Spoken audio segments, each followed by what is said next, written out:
We have given statement. It is not true that he received a raise and he received a promotion. So first, let me put that first simple statement will be he received a raise.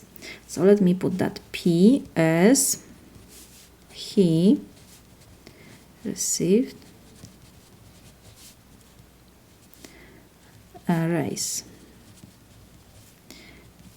The second simple statement would be Q is he received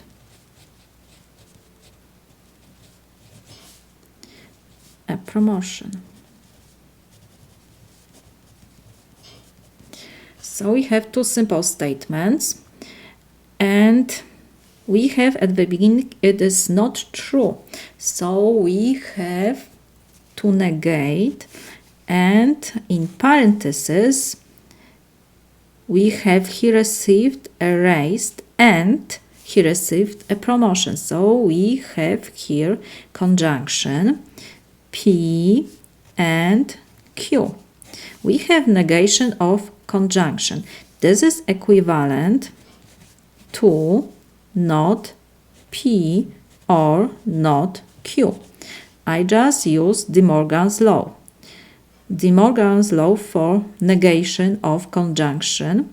This is equivalent to negation of first simple statement we have, or negation of second simple statement we have not P or not Q.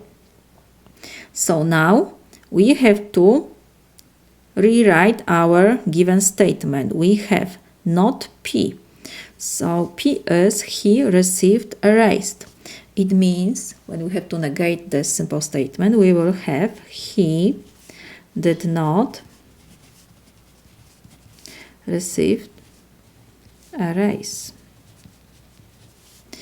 And we have next or, and we have negation of the second simple statement. We will have he did not receive a promotion. This is my solution. I just use De Morgan's law only for negation of conjunction.